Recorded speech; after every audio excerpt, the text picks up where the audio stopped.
जल्दी जल्दी आ जाइए सभी लोग। चालू हो गया होगा, क्वेश्चन प्रैक्टिस हो गया, स्टार्ट करने जा रहे हैं। देखिए सभी लोग, अभी कहाँ चालू हुआ, तो फ्यू मूवमेंट दिखा रहा हूँ।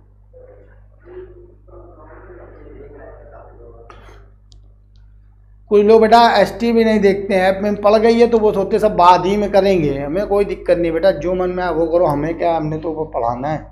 अभी आप लोग लाइव नहीं देख रहे हैं, अभी तक अभी यूट्यूब में था तो आप लोग लाइव आके देखते थे। अब ऐप में कौन लाइव ना देख रहे हो, फिर अगर कंटेंट अपडेट नहीं होगा उस दिन परेशान हो जाओगे। जिस दिन कंटेंट अपडेट ना हुआ, ठीक है, अपलोड ना हुआ, उसी दिन परेशान हो। चलिए हम स्टार्ट कर रहे हैं।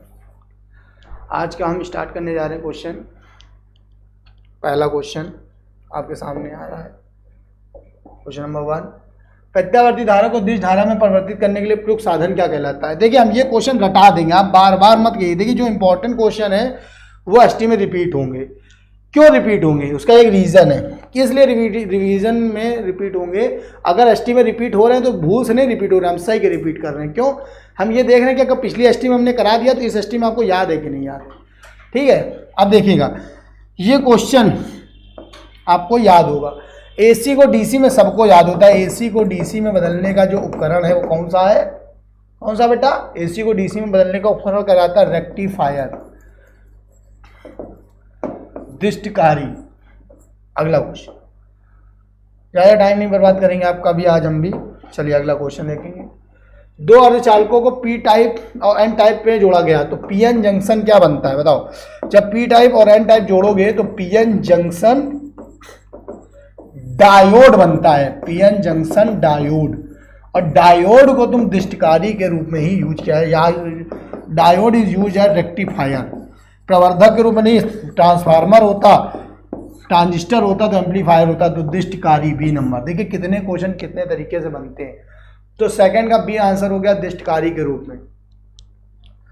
अगला क्वेश्चन तीसरा, फिर क्वेश्चन वह उपकरण जिससे प्रत्यावर्ती धारा को दिश धारा में, फिर वही एसी को डीसी में, तो क्वेश्चन तो वही है, इसमें कोई दिक्कत नहीं है।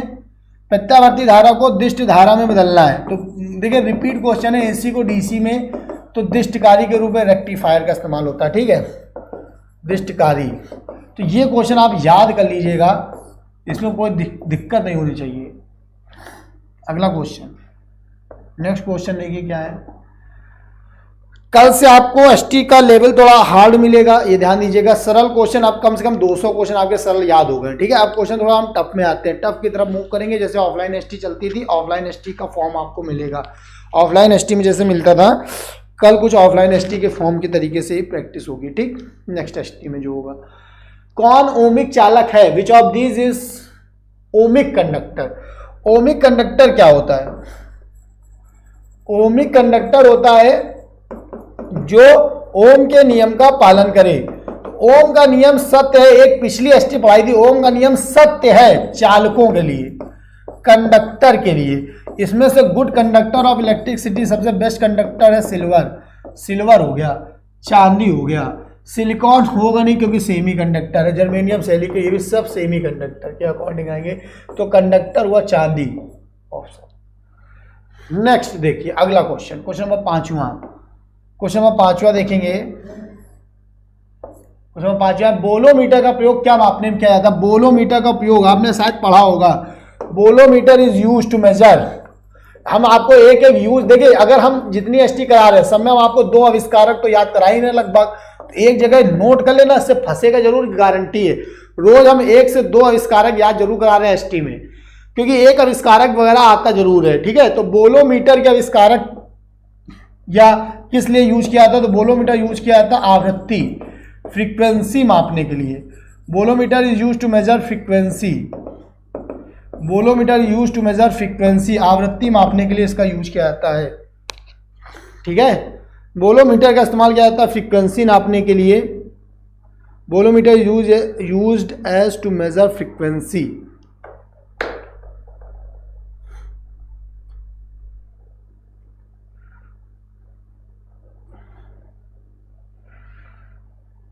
बोलोमीटर को फ्रीक्वेंसी मापने में यूज किया जाता है, ठीक है।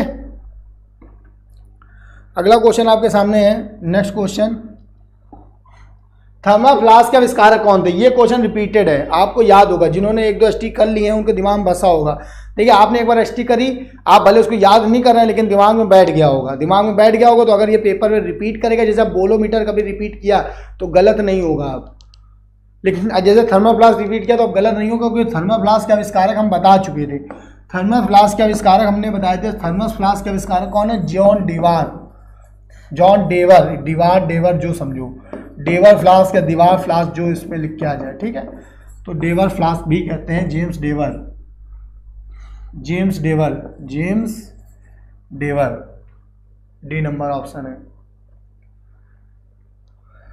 अगला क्वेश्चन आपके सामने देखिए क्या है।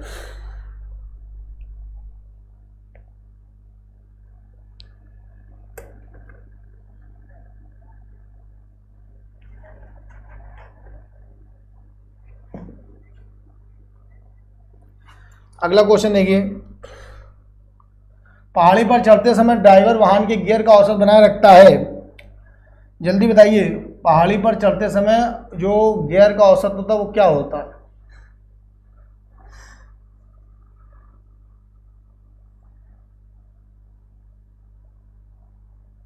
इसका आंसर होगा पता क्या? जब हम लोग कभी पहाड़ी पे, जो लोग कार वार चला लेते हैं, बाइक चला लेते हैं, किसी भी ऊंचाई तो पुल उल देखते हो तो अधिकतर हम लोग पहले गियर पे एक्सीलरेट करते हैं, तो पहले गियर पे ही चढ़ती है वन गियर। पहाड़ी ऊंचाई के लिए हमेशा फर्स्ट गियर पे गाड़ी चलाई जाती है, फर्स्ट गियर बोलते हैं, फर्स्ट गियर पे रखो।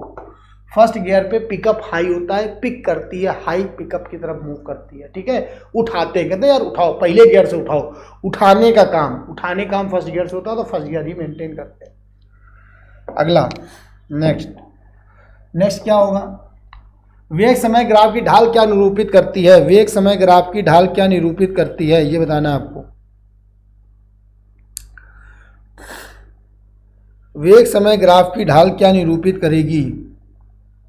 जल्दी बताइए।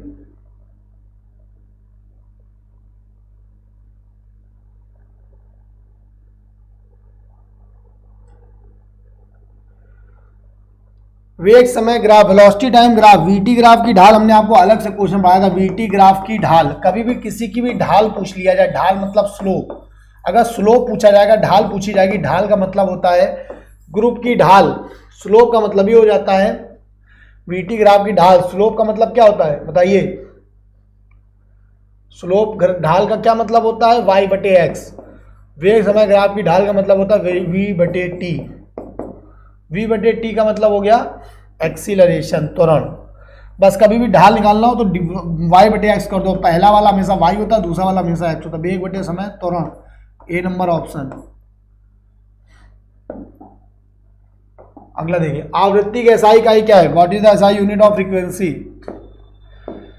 जल्दी जल्दी क्वेश्चन करेंगे। एसआई यूनिट ऑफ फ्रीक्वेंसी क्या होगी? फ्रीक्वेंसी की एसआई यूनिट होगी hertz. SI unit of frequency होगी हर्ट्ज।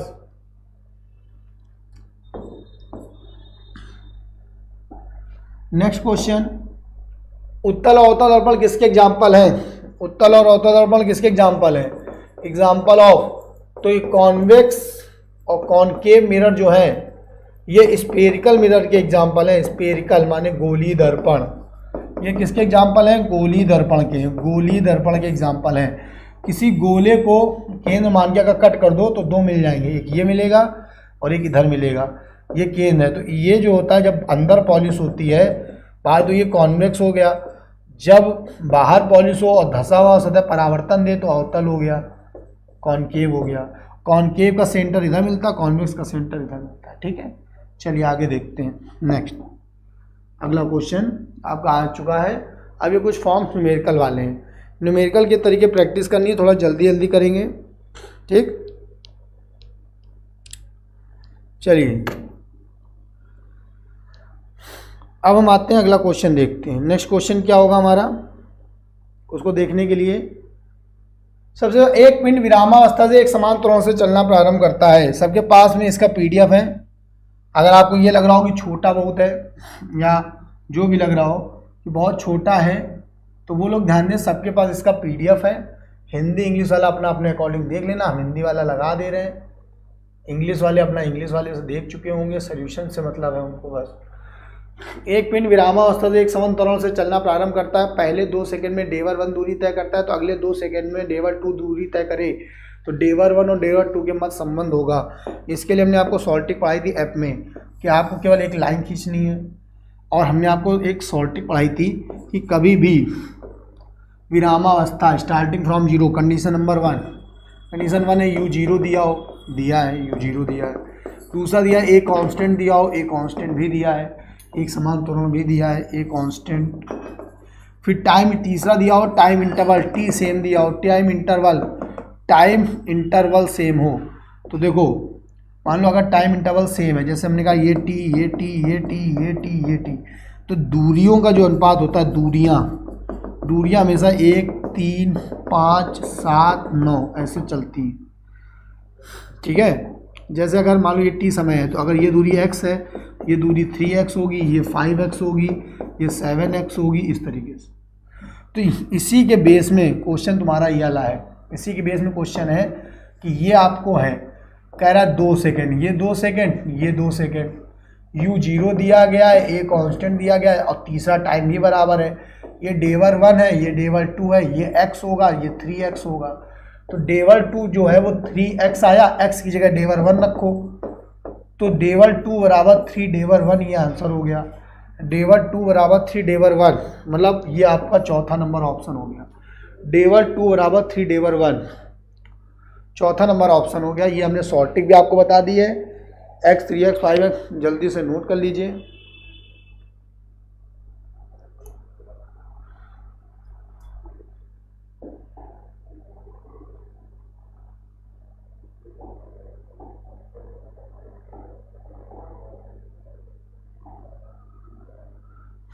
सबको समझ में आ गया होगा।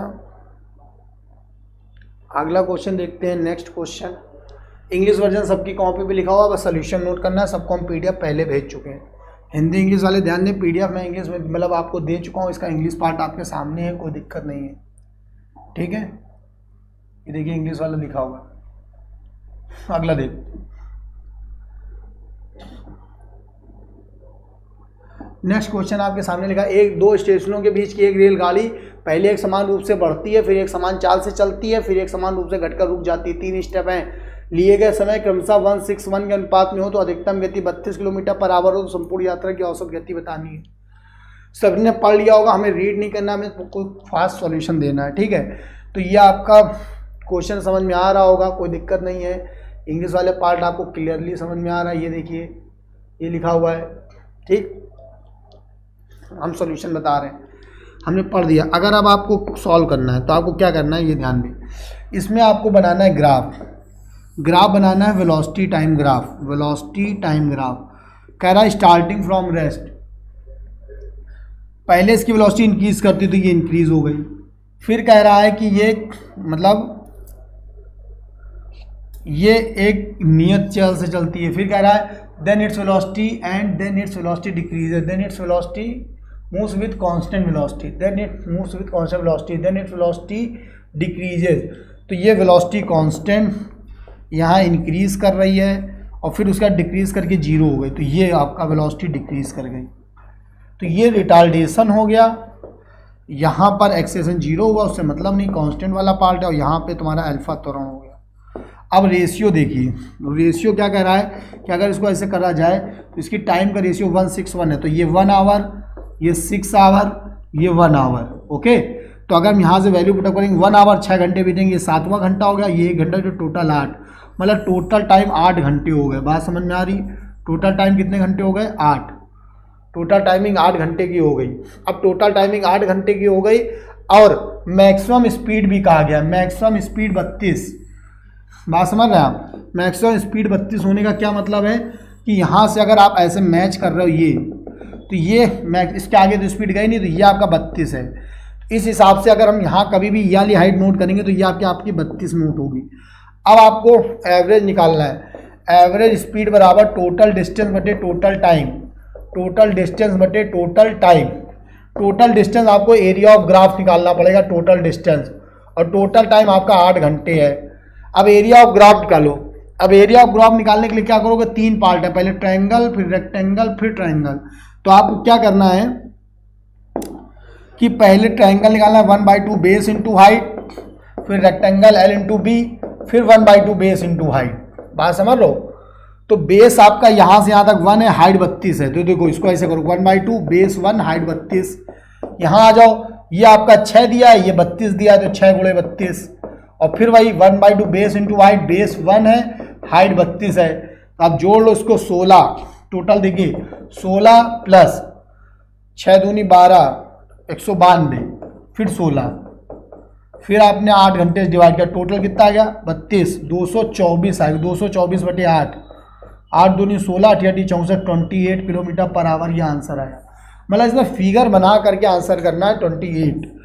तो ऐसे न्यूमेरिकल हम आगे के लिए रखेंगे, अगर हमारे पास टाइम है तो सॉल्व करेंगे, नहीं तो हमको केवल थ्योरेटिकल पार्ट ऑफ व्यू से सॉल्व करना है। हमें पहले ये फिगर बनाना है, हमें ये अब एरिया टोटल एरिया बटे टोटल टाइम करना है।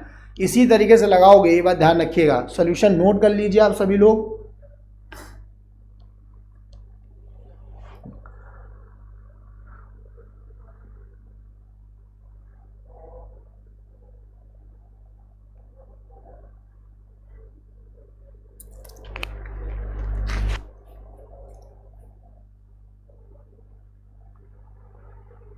आपके सामने है पूरा।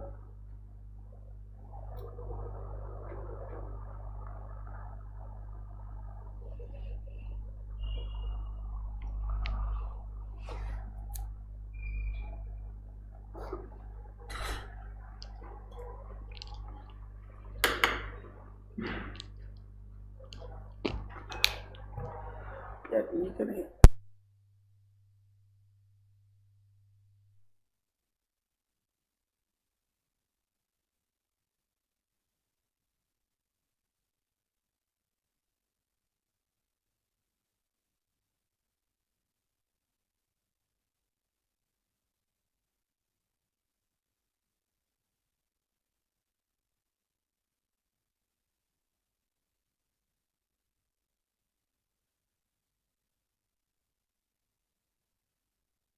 नेक्स्ट क्वेश्चन क्या होगा, वायु में संचित दो तरंगों के आयामों का अनुपात 3:4 है, इनकी तीव्रताओं का अनुपात क्या होगा।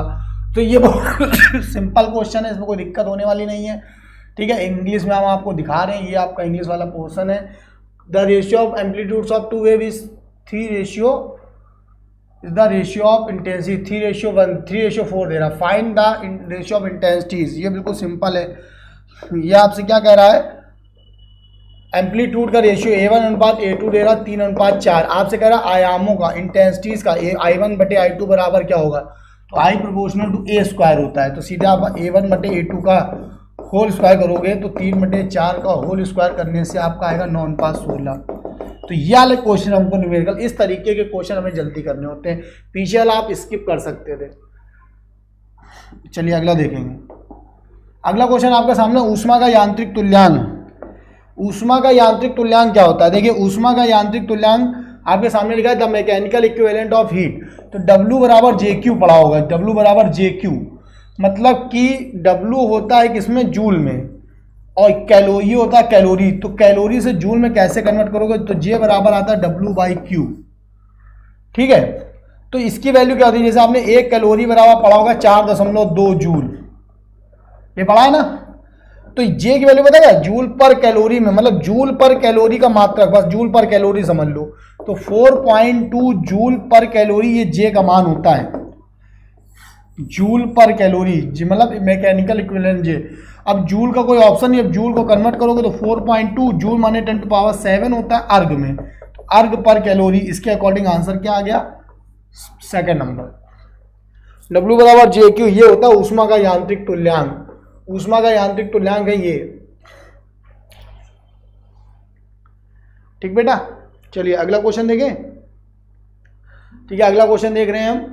सभी लोगों ने प्रैक्टिस कर ली होगी अच्छे से, सारे क्वेश्चन नोट करते रहिएगा। जो आपको लगे कठिन उसको आप नोट कर लीजिए, ज़्यादा लेकिन दिमाग खपाने की जरूरत नहीं है। लेकिन अच्छा क्वेश्चन, सरल क्वेश्चन हो, आपको ये लगेगा ये तो बड़ा सरल था और हमसे गलत हो गया, तो उसको जरूर प्रैक्टिस कर लो। ठीक, चलो आगे देखते हैं। नेक्स्ट क्वेश्चन आपका है, -73 डिग्री सेल्सियस तापमान केल्विन पैमाने पे बताना है। अब इसको केल्विन में बताना है। सेल्सियस से केल्विन निकालना कितना सरल है बताओ। केल्विन बराबर क्या होता है, केल्विन बराबर क्या होता है बताइए। केल्विन बराबर होता है डिग्री सेल्सियस प्लस 273। इसमें एक दो क्वेश्चन ऐसे होंगे जिन लोगों को अगर लगाने लगो तो 5-5 मिनट लग जाए, अगर वो पहले दूसरे नंबर पे लगे हुए तो समझो बहुत कठिन। माइनस डिग्री सेल्सियस प्लस 273 तो माइनस 73 डिग्री सेल्सियस प्लस 273। अब क्या करेंगे हम, ऐड करो 3 3 बोलो, अब ऐड करो 3 3 का 0, 7 7 का 0, 200 केल्विन आंसर ये नंबर। अगला देखेंगे नेक्स्ट।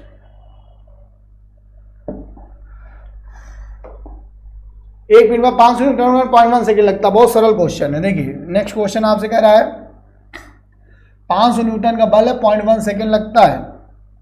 500 न्यूटन का बल F बराबर 500 न्यूटन का बल है, टाइम कितना दे रहा है 0.1 सेकेंड। इम्पल्स पूछ रहा है, इम्पल्स बराबर होता है F into delta T, F into delta T.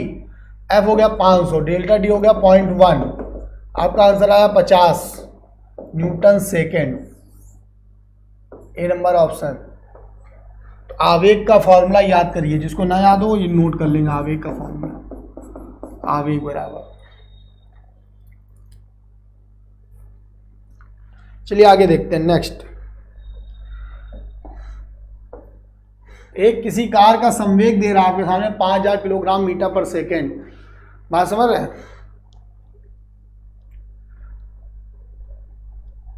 The momentum of the car is 500 kilogram पर second. Find the force which required to stop it in 10 second. Hindi में आपके सामने है ऑप्शन, देख कह रहा है मोमेंटम ऑफ द कार 500 है, मतलब संवेग दे रहा है। P बराबर दे रहा 500 किलोग्राम मीटर पर second. Find the force, force question mark, time दे रहा 10 सेकेंड। F बराबर जानते हो, F बराबर डेल्टा P बाई टी। इतना था, लेकिन टू स्टॉप, स्टॉप माने रुकना, रुकना माने P2 0। बस डेल्टा P बराबर आप जानते हो P2 माइनस P1 लगाते हो ना, बट डिफरेंस देख लो, डिफरेंस सीधे थे 500 में 0 गया 500 आ गया 500। टाइम कितना आ गया 10, काट दिया तुमने 50 न्यूटन, बस बात खत्म। डिफरेंस देखना था डेल्टा भी 500, 0 का difference 500, 500 Newton answer, sorry 50 Newton answer. F बराबर डेल्टा P बाई टी होता है, उसके अकॉर्डिंग लग गया।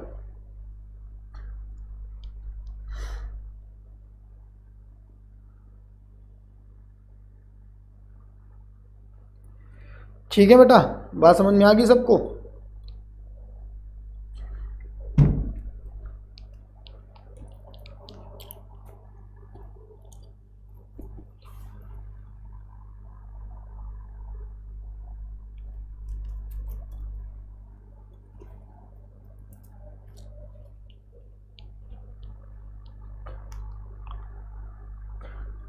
चलिए अगला क्वेश्चन देखेंगे हम नेक्स्ट। नेक्स्ट क्वेश्चन बेटा क्या है,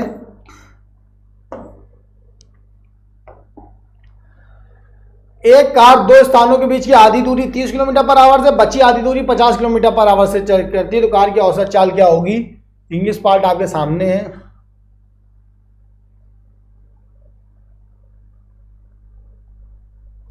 A car covers first half of total distance with 30 kilometre per hour, next half with 5 kilometre per hour. तो डिस्टेंस का आधा आधा पार्ट है, बात समझ लो।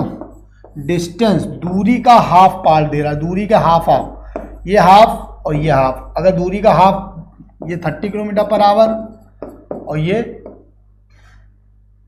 नेक्स्ट हाफ विथ 50 होगा भैया, यहाँ 50 करो, next half with 50 kilometre per hour. ये अगर आपको देख रहा हो तो यहाँ से देख सकते हैं, यहाँ दिया हुआ है साफ साफ 50, ये दिया है 50, इसलिए इंग्लिश वाले में भी 50 कर लेना। ये 50 और 30 दे रहा है, तो V1 30 दे रहा है,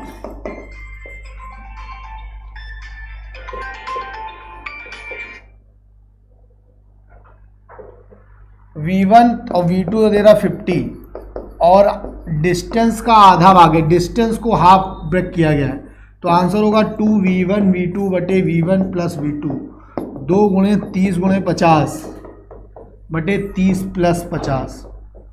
सॉल्व कर लो, 5 3 15 दूनी 3 ना।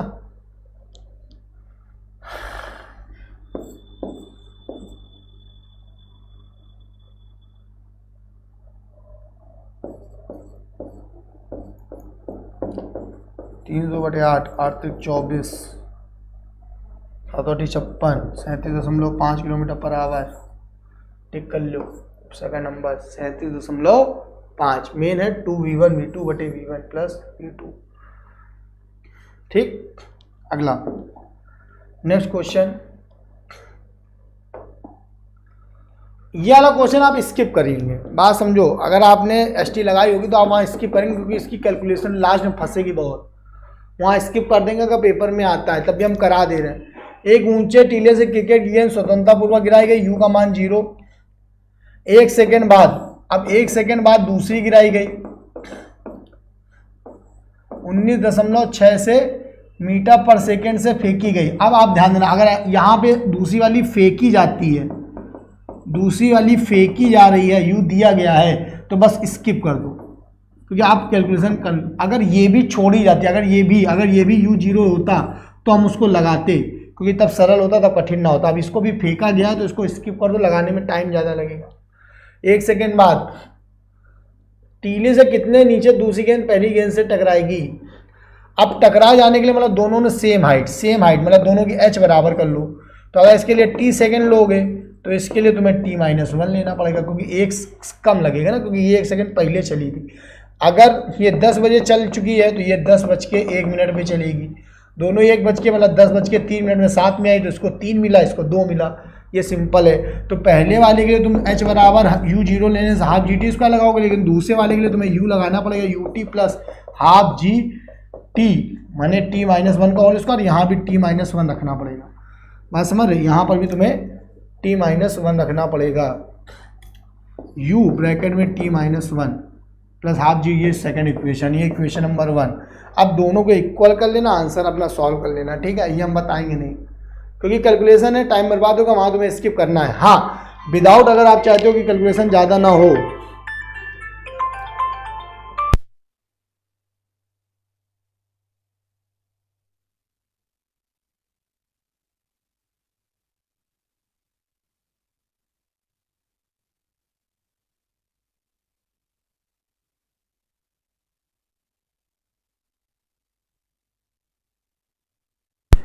बात समझ में आई बेटा। हमने आपको बताया कि अगर ये वाला फेंका गया है तो भी कैलकुलेशन टफ हो जाएगा, छोड़ देना। हाँ, अगर इसको छोड़ा जाता, u0 लिया जाता, तो इसमें ये स्टेप ना होती, यहाँ पर भी हाफ GT वाला लगता, और दोनों के लिए हम फिर सॉल्व कर सकते थे अलग अलग। ठीक है, और फिर दोनों एक ऊंचाई भी ना होती, उनके लिए हमेशा अंतर पूछा जाता, वो आप कहा जाता सरल तरीके से। चलिए आगे देखते हैं, जो हमने ऐप में कराया था वो सरल था, ये कठिन हो जाएगा, इसको स्किप कर देना। मतलब इन दोनों h को बराबर कर लो, बस ये दोनों h इक्वेशन रख के बराबर करके फिर सॉल्व करना। t निकल के आएगा, फिर किसी भी एक इक्वेशन में t रख लेना, h आ जाएगा। ये टाइम लगेगा, इसलिए हम इसको यहाँ भी सॉल्व नहीं करेंगे, आगे बढ़ेंगे। अब यह वाला क्वेश्चन सरल है। वायुयान 600 किलोमीटर/आवर की चाल से उत्तर की ओर जा रहा है। कुछ समय पश्चात यह मुड़कर दक्षिण की ओर जाने लगा। अब क्या कर रहा है, पहले वो जा रहा है 600 किलोमीटर/आवर से उत्तर की ओर, ये 600 किलोमीटर/आवर से वो जा रहा था v1। सडनली वो जाने लगा किधर, दक्षिण की ओर, मतलब ये उसका वेलोसिटी हो गई 600 किलोमीटर/आवर टुवर्ड साउथ, v2 हो गई ये। अब आपसे कह रहा परिणामी वेग परिवर्तन डेल्टा v क्या होगा। तो कभी भी कोई चीज़ v वेग से आए और टकराकर v वेग से लौट जाए, मतलब जस्ट विपरीत दिशा में उतने ही वेग से लौट जाए, तो परिवर्तन हमेशा 2v का होता है। ये आप याद रखना। क्यों होता है, क्योंकि देखो v1 यहाँ पर तुम्हारा +600 है, लेकिन v2 है -600। डेल्टा v कैसे लगाओगे, v2 माइनस v1, तो -600 -600 -1200, ये आ गया 1200 किलोमीटर/आवर। अब दिशा, ये माइनस वाली फाइनल दिशा बता रही है कि v2 जिस दिशा में है हमारा परिवर्तन उसी दिशा में आएगा, लेकिन वैल्यू का चेंज हमेशा डबल, इसका जस्ट डबल है, क्योंकि ये याद रखो v से गया और v से लौट आया, v से गया v से लौट आया, परिवर्तन 2v का होगा। 2v 600 × 2 1200। ये हमने आपको ऐप में समझाया था, ऐप में वेक्टर एनालिसिस की क्लासेस सब सेव हैं, वहाँ ये सब क्वेश्चन भी सेव हैं। ठीक है, तो जो लोग हमारे स्पीड बैच के तहत हमारे कॉन्सेप्ट बैच से जुड़ना चाहते हैं, स्पीड टेस्ट में जुड़े हैं और इसी तरीके कॉन्सेप्ट बैच में जुड़ना चाहते हैं, अच्छे कॉन्सेप्ट पढ़ना चाहते हैं, कॉन्सेप्ट को क्लियर करना चाहते हैं, तो उनके लिए हमारा जो ऑफ़र है, बहुत अच्छा ऑफ़र आया हुआ है, वो अपना ज्वाइन कर सकते हैं। ठीक है, अभी हम आपको क्लास खत्म होने के बाद में बताएंगे, जिन लोग एसटी कर रहे हैं वो सिलेबस बैच में ज्वाइन कैसे कर सकते हैं। ठीक,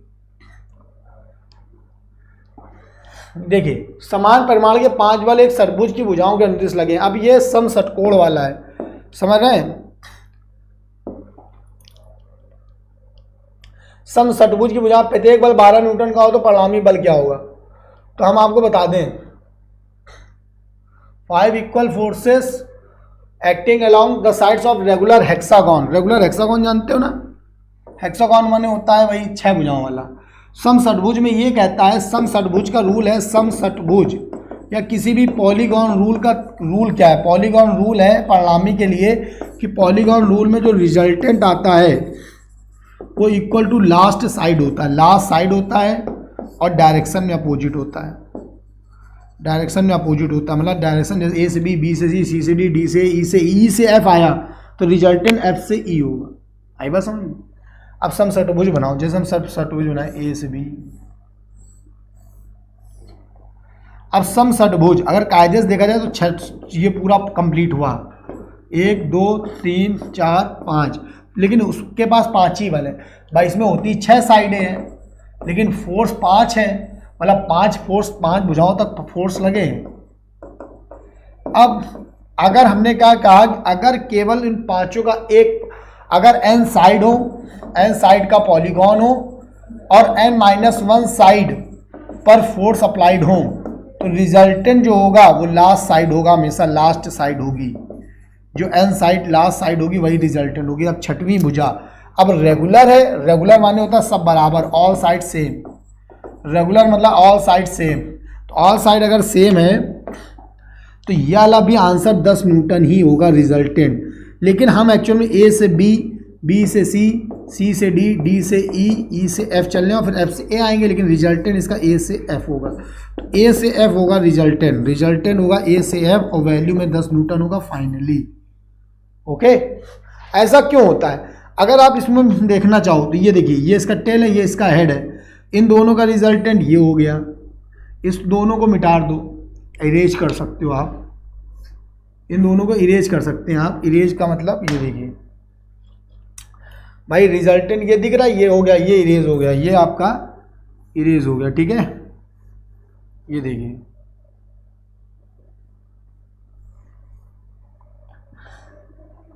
ये रिजल्ट, ऐसे इन दोनों में ये रिजल्टेंट, अब इतना पार्ट इरेज हो गया, फिर ये रिजल्टेंट इन दोनों का यहाँ तक इरेज, अब इन दोनों का रिजल्टेंट ये हो गया, सब खत्म हो जाएंगे, बस लास्ट साइड ही बचेगी केवल। बस बात समझ लो, लास्ट साइड केवल बचेगी 10 न्यूटन की। तो याद रखिएगा, कभी n साइड का पॉलीगॉन हो, n-1 साइड पे फोर्स लगे हो तो लास्ट साइड ही रिजल्टेंट होती है। तो इसकी लास्ट साइड जो होगी वो 10 न्यूटन की होगी, बात खत्म। इसका रिजल्टेंट आपका हो गया कितना, 12 न्यूटन लगा हुआ था, सॉरी यहाँ 12 न्यूटन का, अगर हमने 10 माने थे, एक्चुअली 12 न्यूटन है तो उसका आंसर 12 न्यूटन हो गया।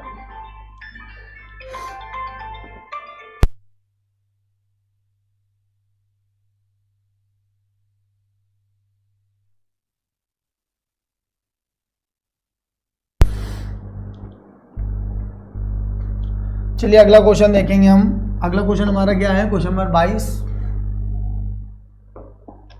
ये हो गया 21, हो गया 22वां। देखिए क्वेश्चन नंबर 22 है, ऑर्डर ऑफ मैग्नीट्यूड चाहिए इसका, हमको इसका ऑर्डर ऑफ मैग्नीट्यूड चाहिए 0.0042 का, 0.0042 का ऑर्डर ऑफ मैग्नीट्यूड क्या होगा, हमने कल ही बताया था। पहले इसको सेट करते हैं 10 की पावर में, तो मूव कराओ 1 2 3, इसको ऐसे लिखोगे 4.2 इंटू 10 की घात -3, यही तो लिखोगे 4.2 1 2 3 4.2 इंटू 10 की घात -3।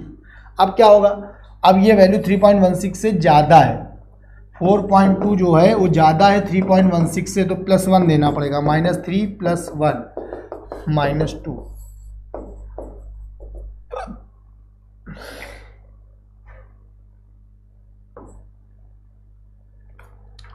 अगला देखो, नेक्स्ट, किसी कंपन काली कण की आवृत्ति, ये क्वेश्चन बहुत इंपॉर्टेंट है, फ्रीक्वेंसी दे रहा है, फ्रीक्वेंसी दे रहा है 400 साइकिल पर सेकेंड, और ऑर्डर ऑफ मैग्नीट्यूड पूछ रहा है किसका, टाइम पीरियड का। तो पहले तो तुम टाइम पीरियड की वैल्यू निकालो, फिर ऑर्डर ऑफ मैग्नीट्यूड निकालो। तो पहले तो t बराबर निकालो 1/f, 1/400 1/4 का मतलब 0.25 और ये ऊपर आया 10 की घात -2। अब तुम क्या करोगे, अब पहले इसको सेट करो, इसको एक इधर लेके आओ, तो 2.5 इंटू 10 की घात -3, ठीक, 2.5 इंटू 10 की घात -3। अब इसका ऑर्डर ऑफ मैग्नीट्यूड बताओ, तो 2.5 जो है वो 3.16 से कम है, तो आप इसको एज इट इज छोड़ दीजिए, बात खत्म, आंसर 10 की घात -3 हो गया इसका। अगर आप इसको यहीं से छोड़ देते क्या यार ये तो 3.16 से कम ये भी दिख रहा है, ऐसे ही छोड़ देते तो -2 आता, गलत हो जाता, तो 10 की घात -3 सेकेंड। यूनिट भी देखा करो, क्योंकि कभी कभी यूनिट बदलने से भी ऑर्डर ऑफ मैग्नीट्यूड बदल जाता है। 10 की घात -3 सेकेंड ही ऑप्शन का आंसर हो गया, ठीक है बेटा, जिसका आंसर आपका ये हो गया। चलिए अब हम आते हैं अगला देखते हैं, नेक्स्ट क्या होगा हमारा, नेक्स्ट क्या होगा देखिए, अगला क्वेश्चन हमारा होगा क्वेश्चन नंबर 24। देखिए, हाइड्रोजन परमाणु में एक इलेक्ट्रॉन नाभिक के चारों ओर चक्कर लगा रहा है। ये बहुत सिंपल क्वेश्चंस में है। हाइड्रोजन परमाणु में इलेक्ट्रॉन नाभिक के चारों ओर इतने चक्कर पर सेकंड लगा रहा है, मतलब फ्रीक्वेंसी दे रहा है, फ्रीक्वेंसी दे रहा है 10 की घात 15 साइकिल पर सेकेंड, ये दिया है। Revolves around the nucleus with 10 to power 15 second hydrogen atom. Time taken in 1 round, time taken in 1 round, 1 round का टाइम बताओ क्या था, एक राउंड को पूरा करने में लगे समय को ही तुम लोग टाइम पीरियड कहते हैं। 1 राउंड की टाइमिंग को टाइम पीरियड कहते हैं, और टाइम पीरियड बराबर 1/f होता है।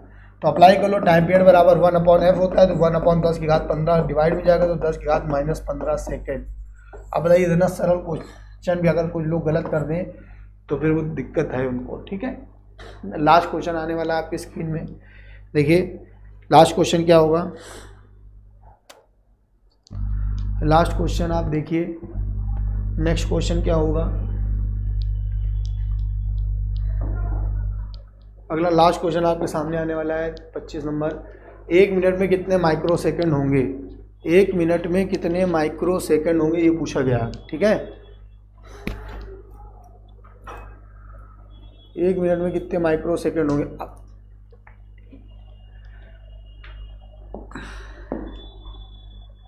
1 मिनट में माइक्रो सेकेंड निकालना। अब देखो इसके ऑप्शन थोड़े गलत हैं, या देखो जो लोग अपने मन से ऑप्शन सही कर ले बोला उनको ज़्यादा नॉलेज है, साफ साफ ये सबको क्लियर है, हम ऑप्शन की बात ही नहीं, कभी कभी मिस प्रिंटिंग हो जाता है। 1 मिनट बराबर 60 सेकेंड, सब लोग जानते हैं 1 मिनट बराबर 60 सेकेंड होता है। अब माइक्रो लाना है, कितने 1 मिनट में माइक्रो सेकेंड कितने होंगे। अब सेकेंड को माइक्रो से बड़ा कौन होता है, तो 1 माइक्रो सेकेंड का मतलब होता है 10 की घात -6 सेकेंड। तो जब माइक्रो से सेकेंड में आते हो तो -6 लगाते हो, तो उल्टा जब जाओगे तो +6 लगाओगे, तो 60 10 की घात 6 माइक्रो सेकेंड, ये हो गया। अब इसको आप लिख सकते हो 6 इंटू 10 की घात 7 माइक्रो सेकेंड, ऐसे लिख सकते हो 1 मिनट में, ये आपका आंसर होगा। ऑप्शन अपने हिसाब से एडजस्ट कर सकते हो। एक्चुअल में यहाँ पॉइंट नहीं लगना था, ये पॉइंट गलत लग गया है, बस ये ध्यान दो, ये पॉइंट गलत टाइप कर दिया जिसको टाइपिंग में दिया था। चौथा ऑप्शन सही कर लो इसका, चौथे वाले में, या तो चौथे ऑप्शन को ऐसे लिख लो 60 इंटू 10 की घात 6 माइक्रो सेकेंड, ऐसे लिख लो 60 इंटू 10 की घात 6 माइक्रो सेकेंड, पॉइंट हटा दो इसका चौथा नंबर, तो इसका ऑप्शन इस तरीके से हो जाएगा, ठीक है। तो आप ये याद कर लिया, आपको अपने आंसर हमसे मैच करने, ऑप्शन से मैच नहीं करने, कभी कभी मिसप्रिंटिंग हो जाती है, ठीक है। तो ये आपकी एसटी थी, कंप्लीट हो गई।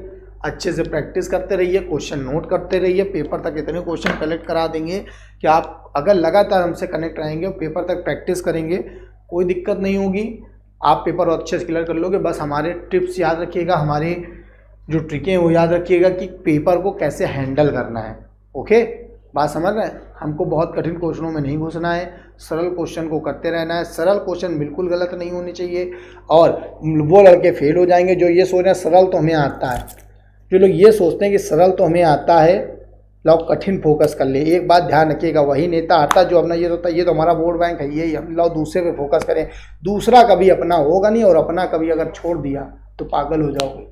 जो तुम्हारा बिल्कुल पेट हो, तुम्हें लगे ये कभी छोड़ के नहीं जा सकता, उस पर तुम बिल्कुल ध्यान देना बंद कर दो, ठीक है, और दूसरे कठिन चीज़ पे फोकस करो, पूरा समय उसी पे बिताओ, तो वो तुम्हारा कभी होगा नहीं। और जो तुम्हारा था उस पर तुमने ध्यान नहीं दिया तो वो भूल जाओगे समय पे, वो भी काम नहीं आएगा। इसलिए जो अपना है उसी पे फोकस करो, ठीक है। तो जो सरल है वो बिल्कुल भी भूले ना, इसका प्रयास रखिए, कभी आप सिलेक्शन से दूर नहीं जाए। ओके, चलिए अब हम एक चीज़ आपको बहुत इंपॉर्टेंट अनाउंसमेंट करने जा रहे हैं, वो सुन लीजिए। देखिए एसटी बैच में जो लोग हैं, बहुत से लड़के एसटी बैच में हमसे बात करते थे, बहुत से लड़के हमसे एसटी बैच में बोलते हैं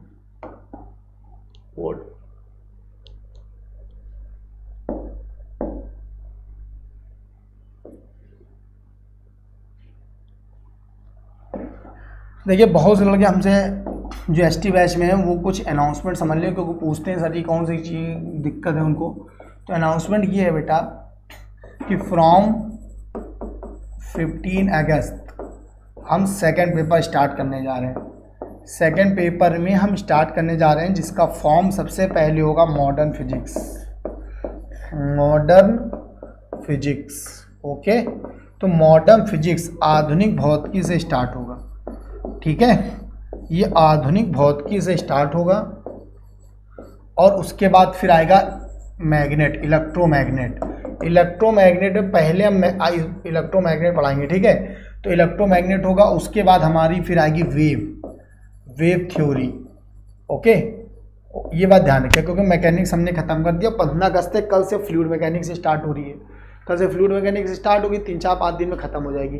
तो 15 अगस्त के बाद ये हमारा सेकंड पेपर चालू हो रहा है। लेकिन इसमें एक बात आपको ये ध्यान रखनी है कि फ्रॉम फर्दर जो सिलेबस बैच है, हमारे सिलेबस बैच की फीस 15 अगस्त के बाद हो जाएगी 999 full course of physics only, full course of only physics.